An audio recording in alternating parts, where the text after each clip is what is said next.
Hello kids, welcome to our YouTube channel Future Einstein. आज मैं आप लोगों को जीरो का कॉन्सेप्ट एंड वन टेंस का प्लेस वैल्यू पढ़ाने जा रही हूँ। जीरो का कॉन्सेप्ट मैथमेटिकल कैलकुलेशन में बहुत इम्पॉर्टेंट होता है, क्योंकि बच्चों को नो या नथिंग की जगह जीरो बताना, उससे इंट्रोड्यूस कराना कि जीरो का क्या वैल्यू, अगर प्लेस वैल्यू में उसका एडिशन हो जाता है तो वन के साथ ऐड होने पे वो 10 बनाता है। वन के साथ अगर उसको 2 बार ऐड किया जाए तो 100 बनाता है। पहला क्वेश्चन है मेरा, how many apples are there. यहाँ पे एक बास्केट बनाया हुआ है, उसमें कुछ एप्पल्स के पिक्चर दिए हुए हैं और एक बास्केट एम्प्टी है जो कि जीरो के लिए मैंने बनाया है। तो let's start with here. We count the apples in basket 1 and 2 and write down here 2 in numerical value and here in words TWO। यहाँ पे एक चीज़ और नया मैंने इंट्रोड्यूस करने के लिए बच्चों को मैंने स्पेस बनाया है। आप बच्चे ये जानते हैं कि इसे नंबर 2 बोलते हैं, और नया यहाँ पे आता है 1 से 20 तक का स्पेलिंग नंबर्स का in first grade.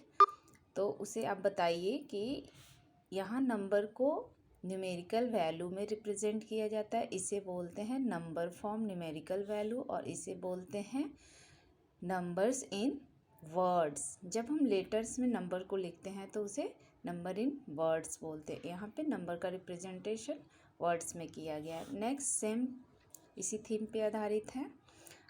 First count the number of apples 1 2 3 4 5 6 7 and write down here 7 and in words here। आप हमेशा बच्चों को मतलब प्रोनाउंस करके बताइए कि this is right down here in number, right down here in words, letter and words. Write down, count the first, we count the number of apples 1 2 3 4 and write down here number and in here words.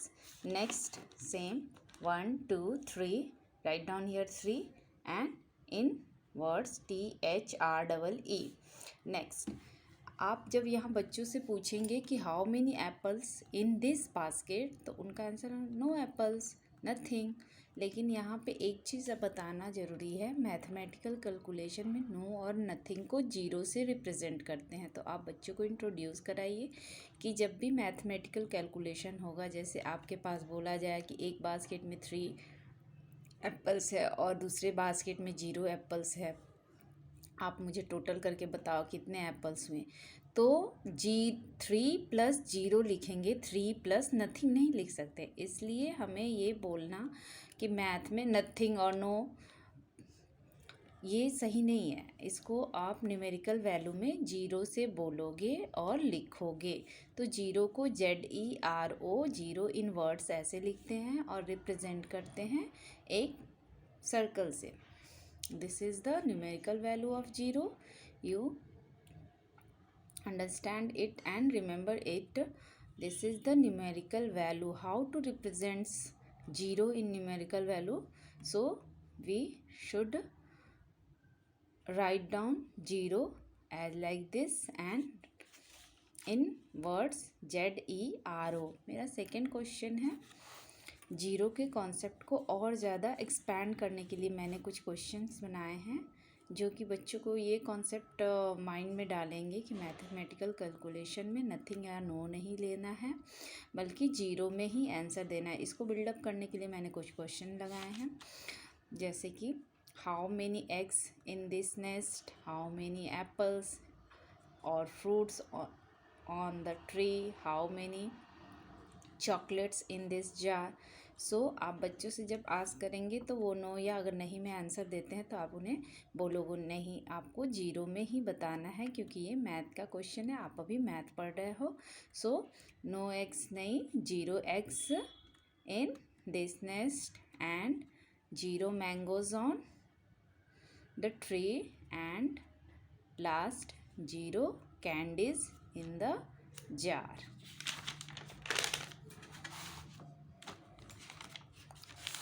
फिर कुछ मैंने reasoning question based किए हैं, जो कि conceptual reasoning question हैं, जो कि सोचने पे बच्चों को थोड़ा सा लॉजिकल सोचने के लिए मैंने ये क्वेश्चन बनाया है। फर्स्ट क्वेश्चन है how many fish are there in the sky. तो यहाँ पे बच्चे बोलेंगे फिश तो स्काई में होता नहीं है, कुछ बच्चे सोचेंगे और कुछ ऐसे ही जवाब देंगे। तो आप उन्हें बताओ फिश तो स्काई में नहीं रहता है। तो अभी यहाँ पे हम मैथ का क्वेश्चन है तो क्या लिखेंगे, नो नहीं लिखेंगे, जीरो लिखेंगे। So we write down here ZERO। Next question है अगेन इसी पे लॉजिकल क्वेश्चन है how many trains are there in a bus stop. So no trains found on a bus stop, so we should write here zero, ZERO। इससे spelling का practice होगा और थोड़ा सा थिंकिंग स्किल मजबूत होता है। बच्चों को ये सोचना, ध्यान देना क्वेश्चन पे बहुत ज़रूरी होता है। इसलिए बिना ध्यान दिए ये क्वेश्चन अगर डायरेक्ट पूछा जाए कि ट्रेन कितने पाए जाते हैं, तो उनको दिमाग में ट्रेन रहेगा और वो हड़बड़ा के बोलेंगे बहुत सारी ट्रेन पाई जाती है। लेकिन ये इस क्वेश्चन में मेनली ये थॉट्स और थिंकिंग को लेके बनाया गया है। तो क्वेश्चन अगर बच्चे ध्यान से नहीं सुनते हैं तो आप उनको क्लियर करो कि फर्स्ट आपको क्वेश्चन को लिसन करना है केयरफुली। ट्रेन्स और बस स्टॉप, ट्रेन और बस स्टॉप का कोई कनेक्शन नहीं है। बस स्टॉप पे बस पाया जाता है और ट्रेन्स पाए जाते हैं रेलवे ट्रैक पे। तो जब तक वो ध्यान से सुनेंगे नहीं, करेक्ट आंसर नहीं करेंगे। और लॉजिकल क्वेश्चन जो होते हैं इसी चीज़ को ध्यान में रखते हुए बनाए जाते हैं। क्वेश्चन सिंपल रहते हैं लेकिन फुल कंसंट्रेशन के साथ नहीं ध्यान देने पे वो मिस्टेक कर जाते हैं बच्चे। सो ये दोनों कॉन्सेप्ट को क्लियर करेगा। एक तो जीरो का कॉन्सेप्ट समझ में आएगा उन्हें ईजिली। आप घर में भी बहुत सारा एग्जांपल दे सकते हो, खाली डब्बा दिखा के उन्हें शो करके पूछ सकते हो how many candies in this jar. So my next question is based on once and clear for clearance of once and tense concept. पहले आप उन्हें बताएंगे बच्चों को कि वंस और टेंस क्या होता है। When any number from 0 to 9 we use only one digit. क्या होता है कि जब 0 से 9 तक हम कोई भी नंबर लिखते हैं तो उसमें केवल एक ही डिजिट का यूज़ करते हैं। The place of one digit is called ones place value. और उसका जो प्लेस होता है जहाँ पे हम वो नंबर लिखते हैं उसको बोलते हैं वंस प्लेस वैल्यू। वो किस प्लेस वैल्यू पे लिख रहे हैं, तो वंस के प्लेस वैल्यू पर। द पोजीशन और place of one number, one digit number is ones place value. उसका पोजीशन क्या कहलाएगा, वंस। चाहे वो 0 से 9 तक का कोई भी नंबर हो, उसे उसका जो प्लेस वैल्यू होगा वो वंस ही कहलाएगा। ओके, तो यहाँ पे वो कैसे कहलाएगा और क्यों कहलाएगा उसको मैंने यहाँ पे क्लियर किया है। बच्चे पूछेंगे कि 0 है तब भी वंस प्लेस वैल्यू है और 1 है तब भी वंस प्लेस वैल्यू है, ऐसा कैसे हो सकता है। सारी चीज़ें एक ही जगह पे, एक ही प्लेस वैल्यू पे क्यों बोली जाती है। इसका ये रीज़न है कि जब भी हम नंबर्स लिखते हैं तो वंस एबेकस पे इसको आसानी से समझा जा सकता है। ये क्या है, एक प्लेस वैल्यू, एक स्टैंडिंग लाइन एबेकस पे एक स्टिक होती है और उसमें बिट्स डालना होता है। तो यहाँ पे क्या करते हैं हम 0 से लेके 9 तक के जो नंबर होते हैं एक ही प्लेस पे डाल के बच्चों को समझाएंगे। अगर घर पे एबेकस नहीं है तो आप चूड़ी का और पेंसिल का, स्टिक का यूज़ कर सकती हैं। आप 1 रिंग डालो उसके अंदर और बच्चों को बताओ this is 0 number and so no. First, when no rings are there, no bits are there, this is represent 0, but position of 0 is same like 1। लेकिन जब एक रिंग डालते हैं तो वो वंस प्लेस वैल्यू पे 1 नंबर को रिप्रेजेंट करता है। तो यहाँ पे हम क्या देख रहे हैं कि प्लेस तो सेम है, इसी प्लेस पे 0 है और इसी प्लेस पे 1 है, और इसी प्लेस में अगर हम 2 रिंग डालते हैं तो वो 2 को रिप्रेजेंट करता है।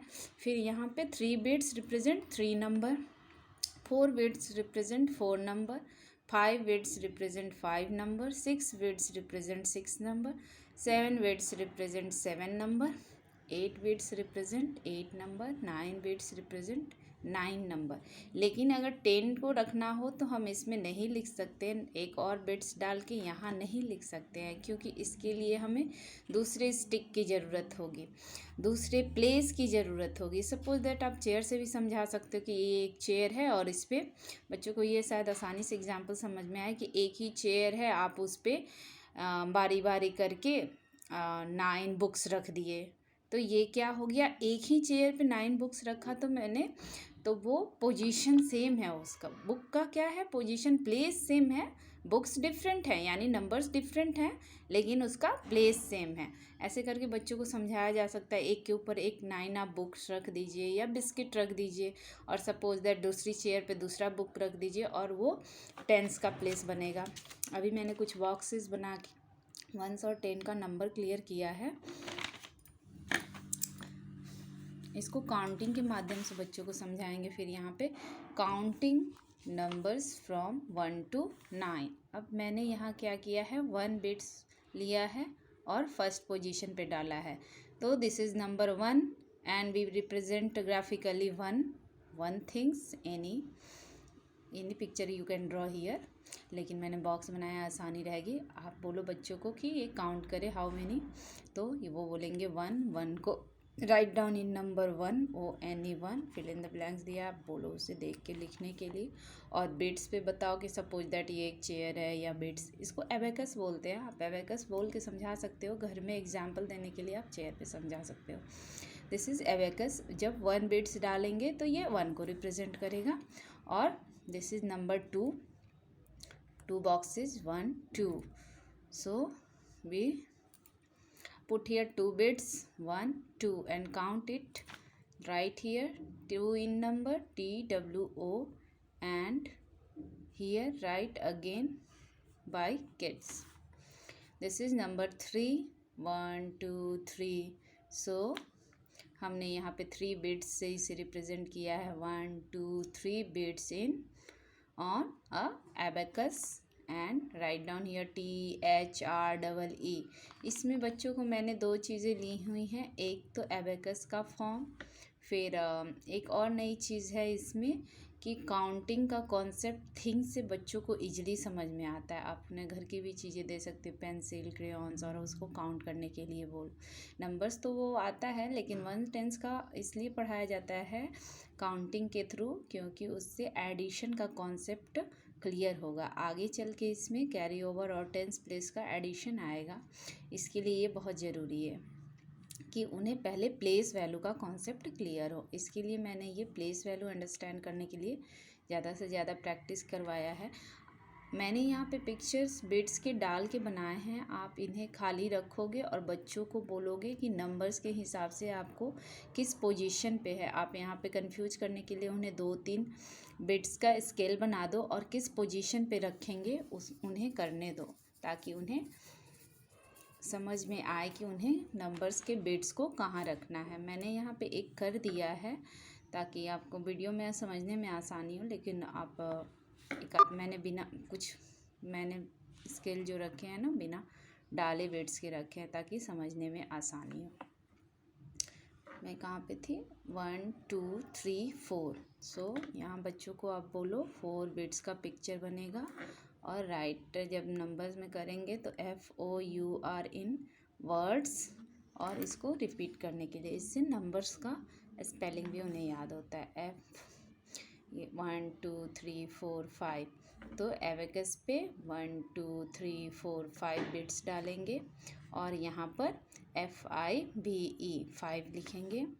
फिर यहाँ मैंने फिंगर्स से समझाने की कोशिश की है। फिंगर्स इसलिए समझाना ज़रूरी है क्योंकि बाद में एडिशन में फिंगर्स का भी बहुत यूज़ किया जाता है, इसलिए मैंने थिंग्स को हटा के एक फिंगर वाला कॉन्सेप्ट डाला है। सो अब बताओ कि 1 hand having 5 fingers and 1 fingers more make it 6, और write down here 6 again, SIX 6 7 1 2 3 4 5 6 7।